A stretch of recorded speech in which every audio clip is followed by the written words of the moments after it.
तो इसके बारे में हम लोग देखेंगे कि है क्या। तो बोला गया है क्या, weak van der Waals forces exist in it. बोला गया है कि अगर आपका क्रिस्टलाइन सॉलिड मॉलिक्यूलर सॉलिड होगा, अगर आपका क्रिस्टलाइन सॉलिड मॉलिक्यूलर सॉलिड होगा तो उसके मॉलिक्यूल्स और एटम के बीच में लगने वाला जो बल होगा, वंडर वाल फोर्स होगा, वो बड़ा ही कमजोर होगा।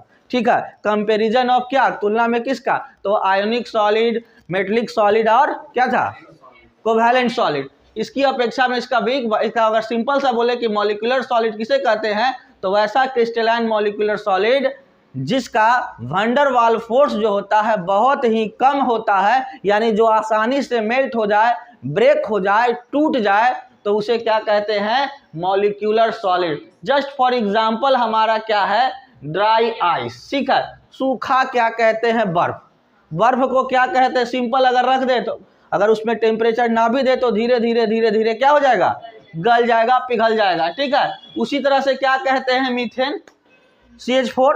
इसको भी अगर जैसे ही हम लोग करें तो ये आसानी से इसके कार्बन और हाइड्रोजन इजी वे में अलग हो जाएंगे। उसी प्रकार से हमारा कार्बन डाइऑक्साइड आसानी से टूट जाता है। ठीक है, आराम से हमारे बॉडी में आता है, क्या कहते हैं, निकल जाता है। निकलने के बाद वो आसानी से क्या होता है, कार्बन अलग और ऑक्सीजन अलग हो जाता है। मतलब कि वैसा क्रिस्टलाइन सॉलिड जो आसानी से क्या होता है, ब्रेक हो जाता है, या सिंपल सा भाषा में कह सकते हैं कि जिसका वंडर वाल फोर्स क्या होता है, बड़ा ही वीक होता है, कमजोर होता है, तो उसे क्या कहते हैं, मॉलिक्यूलर सॉलिड कहते हैं। उसका एग्जांपल क्या है, तो ड्राई आइस, सॉलिड मीथेन या कार्बन डाइऑक्साइड। सॉलिड मीथेन इसलिए कहें कि मीथेन गैस भी होता है।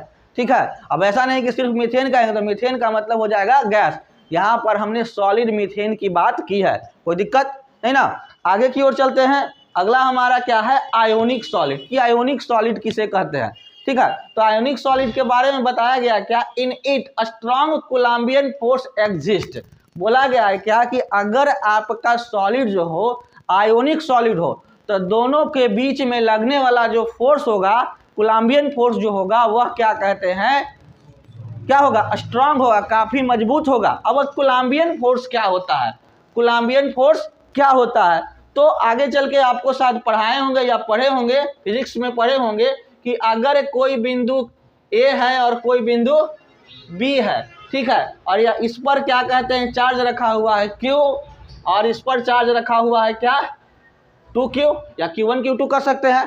ठीक है, तो A क्या करेगा, इस इधर से क्या करेगा, इधर की ओर अगर एक प्लस होगा और एक माइनस होगा तो ये क्या करेगा, इधर की ओर या ये इधर की ओर एक दूसरे से आकर्षित होगा। उसी प्रकार से अगर दोनों प्लस प्लस होगा या दोनों माइनस माइनस होगा तो रिपल्स करेगा, विकर्षित होगा। तो दोनों के बीच में लगने वाला जो फोर्स होता है F बराबर 1/4 पाई ई नॉट गुने Q1 गुने Q2 बटा R स्क्वायर। ठीक है, ये फॉर्मूला होता है, और इसी फोर्स को हम लोग क्या कहते हैं, कोलम्बियन फोर्स कहते हैं। ठीक है, अगर बोला गया है दो डिफरेंट पॉइंट पे दो चार्ज रखा हुआ है तो चार्जों के बीच में लगने वाला अट्रैक्टिव और रिपल्सिव फोर्स को ही क्या कहते हैं, कोलम्बियन फोर्स है। तो चूंकि हमारा आयोनिक सॉलिड होगा तो उसका कोलम्बियन फोर्स जो होगा काफी क्या होगा, हाई होगा। कोई दिक्कत। तो इस तरह से जस्ट फॉर एग्जांपल हमने एक दिया है NaCl। ठीक है, NaCl को हमने यहाँ पर डायग्राम के द्वारा दिखाने की कोशिश किया है कि ये हमारा क्या है, एक कहीं पे देख रहे होंगे प्लस आयन होगा, कहीं पे क्या है, माइनस आयन है। तो देख रहे हैं कि अगर जो प्लस आयन होगा वो प्लस आयन किसका है, सोडियम का कि क्लोरीन का, सोडियम वाला है। उसी प्रकार से क्या कहते हैं, माइनस आयन किसका है, क्लोरीन का है। तो ठीक है, तो अब यहाँ पर एग्जांपल से दिखाया गया, जैसे कि देखो कि सोडियम है और सोडियम का परमाणु संख्या कितना, 11। यहाँ पर 11 प्लस क्या है, परमाणु संख्या है, 11 प्लस नंबर ऑफ प्रोटॉन है। ठीक है, और -11 क्या है, नंबर ऑफ इलेक्ट्रॉन है। उसी प्रकार से क्या कहते हैं, यहाँ पर अब देखो कि इसने क्या किया कि यहाँ पर देखो 11 है और यहाँ पर 10 है, 11 है और यहाँ पर 10 है। तो ये कैसे 10 हो गया और कैसे 11 हो गया, यहाँ तो 11 था और यहाँ पर 10 हो गया। तो क्यों, इसने कुछ दिया होगा ना, तो इसने क्या किया, एक इलेक्ट्रॉन दे दिया, यानी कि देने का काम किया, इसीलिए इस पर प्लस चार्ज हो गया। उसी प्रकार से क्या कहते हैं, यहाँ पर ये क्या है, किसका है, एटम, परमाणु क्लोरीन का है। क्लोरीन के नाभिक में कितना प्रोटॉन है? और ये क्या है? इलेक्ट्रॉन। और इसमें कितना इलेक्ट्रॉन है? 17। अब ये क्या किया? 18 हो गया। ये लिया कि दिया? लिया ना। इस पर इसके क्या हो गया? माइनस चार्ज आ गया, तो लेने वाला माइनस यानी गरीब। ठीक है, अब क्या हुआ? एक लिया और एक दिया, तो एक को जरूरत है एक इलेक्ट्रॉन लेने की और एक को है एक इलेक्ट्रॉन एक्स्ट्रा है, तो दोनों आपस में क्या किया? बॉन्डिंग कर लिया, अट्रैक्ट हो गया, और हमारा क्या बन गया?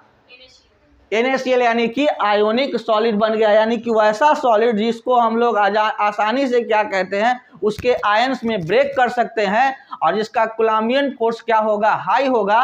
तो वैसे सॉलिड को क्या कहेंगे?